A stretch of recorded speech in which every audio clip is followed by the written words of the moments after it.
यह कहानी है दो बच्चों की जो एक गांव में रहते थे। बड़ा बच्चा 10 साल का था और छोटा 7 साल का।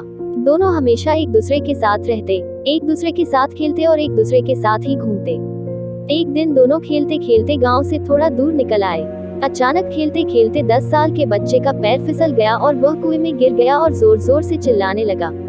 अपने दोस्त की आवाज सुनकर जब छोटे बच्चे को इस बात का पता चला तो वह बहुत घबराया। उसने अपने आसपास देखा और मदद के लिए चिल्लाया, लेकिन वहां आसपास कोई नहीं था जो उसकी मदद कर सकता था। अचानक उसकी नजर पास ही पड़ी एक बाल्टी पर पड़ी, जिस पर एक रस्सी बंधी थी। उसने बिना कुछ सोचे वह रस्सी कुएं में फेंकी और अपने दोस्त को उस रस्सी को पकड़ने को बोला। अगले ही पल वह 7 साल का बच्चा उस 10 साल के बच्चे को पागलों की तरह कुएं से बाहर निकालने के लिए खींच रहा था। उस छोटे से बच्चे ने अपने दोस्त को कुएं से बाहर निकालने के लिए अपनी पूरी जान लगा दी। आखिरकार वह बच्चा अपने दोस्त को बचाने में कामयाब हुआ और उसने अपने दोस्त को कुएं से बाहर निकाल लिया।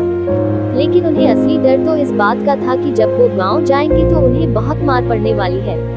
खैर, दोनों डरते डरते गांव पहुंचे और उन्होंने गांव वालों को खेलते खेलते कुएं में गिरने और रस्सी के सहारे छोटे बच्चे द्वारा बड़े बच्चे को बाहर निकालने वाली पूरी बात बता दी।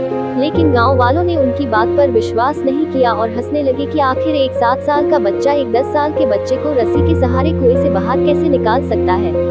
लेकिन वहां मौजूद एक बुजुर्ग ने उन बच्चों की बातों का भरोसा कर लिया।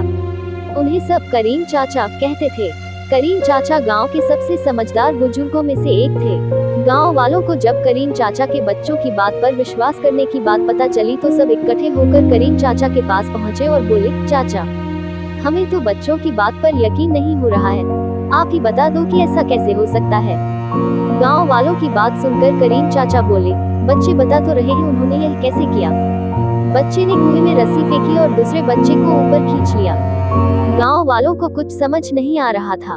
कुछ देर बाद करीम चाचा मुस्कुराए और बोले, सवाल ये नहीं है कि बच्चे ने यह कैसे किया, सवाल यह है कि वह यह कैसे कर पाया।